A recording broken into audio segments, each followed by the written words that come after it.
Кыргызстандын жарандары ушул тапта чет өлкөгө чыгууда ID картадан сырткары эл аралык паспортты алып жүрүүсү керек. Бул пандемия күч алган учурдун талабы. Эгерде сиз чет өлкөгө чыгууну көздөп, бирок кандай документтер кетери тууралуу ойлонуп жатсаңыз, кезектеги маалымат графикасына назар салыңыз.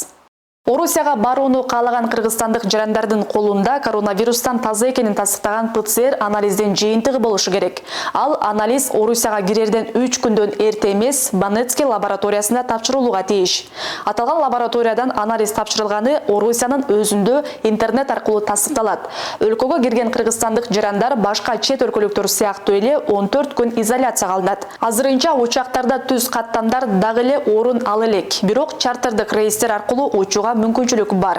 Ковид илдети сизде чын эле жок болсо, анда сиз чет өлкөгө барып эмгек мигранты болуп иштөөңүзгө эч кандай тоскоолдук жок. Маселен, Орусияга учуп барып атайын чек арадан өткөндө миграциялык кагаз берилет. Ошол кагазды паспортуңуз менен 30 күнгө чейин алып жүрсөңүз болот. Бирок ошол 1 ай мөөнөт бүткөнчө каттоого туруңуз талап.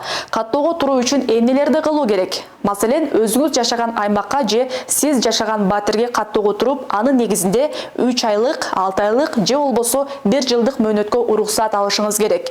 Ал үчүн 5-6 миң орус рубли керек. Сиздин документиңиз каттоодо тургандыгын сөзсүз түрдө текшертип алыңыз. Ал үчүн элчиликке кайрылсаңыз болот.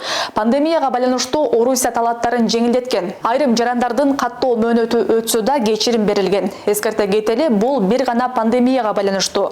Абал турукташкандан соң баары Орусиянын мыйзамына карата өзгөртүлөт. Өздүк гигиена жана айланадагылардын ден соолугу үчүн бет кап жана антисептик каражаттарын дайым өзүңүз менен бирге алып жүрүңүз. Орусиянын азыркы талаптары дал ушул эрежеге каттуу амал кылат. Ушул талаптар аткарылбаган учурда 1000 рубльдан 5000 рубльга чейин айып пул салынат. Чет өлкөдө жүргөндө сөзсүз ошол өлкөнүн мыйзамдарын сыйлаңыз. Жумушка орношууда сөзсүз талаптарды сактаңыз.